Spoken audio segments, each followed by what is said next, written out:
বিশ্বের দ্বিতীয় বৃহত্তম অর্থনীতির দেশ চীন এখন এক অদ্ভুত সংকটে। জনসংখ্যা হ্রাসের হার ঠেকাতে এবার মানুষের ব্যক্তিগত জীবনেও হস্তক্ষেপ শুরু করেছে শি জিনপিং সরকার। নতুন বছরের প্রথম দিন থেকেই দেশটিতে কন্ডোম সহ সব ধরনের জন্ম নিয়ন্ত্রণ সামগ্রীর উপর 13% হারে পাপকর বা ভ্যাট কার্যকর করা হয়েছে। বেইজিংয়ের লক্ষ্য পরিষ্কার, যে কোনো মূল্যে জন্মহার বাড়ানো। তবে সরকারের এই বিচিত্র কৌশল হিতে বিপরীত হতে পারে বলে আশঙ্কা করছেন বিশেষজ্ঞরা। ব্রিটিশ সংবাদ মাধ্যম বিবিসির প্রতিবেদন অনুযায়ী গত 3 বছরে চীনের রেকর্ড হারে জনসংখ্যা কমেছে। 2024 সালে জন্ম নিয়েছে মাত্র 95,40,000 শিশু, যা গত এক দশকের মধ্যে সর্বনিম্ন। এই বিপর্যয় রুখতে চীন কেবল জন্ম নিয়ন্ত্রণ সামগ্রীর দামই বাড়ায়নি, বরং বিপরীত দিকে শিশুর যত্ন, বিবাহ সংক্রান্ত সেবা ও বয়স্কদের সেবাকে পুরোপুরি ভ্যাটমুক্ত ঘোষণা করেছে। তবুও সাধারণ মানুষের প্রশ্ন, কন্ডোমের দাম বাড়িয়ে কি আদৌ সন্তান নিতে আগ্রহী করা যাবে তরুণ প্রজন্মকে? চীনের এই নতুন নীতি সামাজিক যোগাযোগ মাধ্যমে হাসির খোরাক জোগাচ্ছে।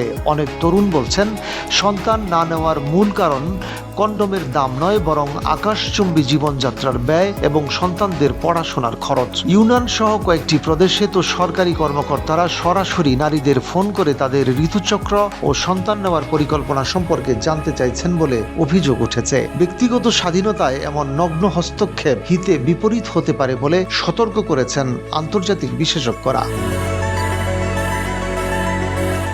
বিশেষজ্ঞদের মতে, চীনের নীতি নির্ধারকরা আধুনিক তরুণদের মনস্তত্ত্ব বুঝতে ব্যর্থ হচ্ছেন। হেনান প্রদেশের বাসিন্দা ড্যানিয়েল লু যেমনটা বলছিলেন, আজকের তরুণেরা সম্পর্কের চেয়ে অনলাইন জীবন এবং যৌন খেলনাতেই বেশি স্বচ্ছন্দ বোধ করছেন। অন্য মানুষের সঙ্গে সম্পর্ক গড়া বা পরিবারের দায়িত্ব নেওয়াকে তারা এখন বড় বোঝা মনে করেন। তাছাড়া আবাসন খাতের মন্দা ও ভবিষ্যতের অনিশ্চয়তা তরুণদের আত্মবিশ্বাস কমিয়ে দিয়েছে। পপুলেশন রিসার্চ ইনস্টিটিউটের তথ্য মতে, চীনে একটি সন্তান বড় করা বিশ্বের অন্যতম ব্যয়বহুল কাজ। শিক্ষা খাতের তীব্র প্রতিযোগিতা অভিভাবকদের হিমশিম খেতে বাধ্য করছে। এমত অবস্থায় কন্ডোমে কর বসিয়ে জন্মহার বাড়ানোর পরিকল্পনাকে অতিরঞ্জিত ও হাস্যকর বলে মনে করছেন অনেক জনসংখ্যাবিদ। তাদের মতে, এটি মূলত জাতীয় ঋণের চাপ সামলাতে কর আদায়ের একটি নতুন ফন্দি ছাড়া আর কিছুই নয়।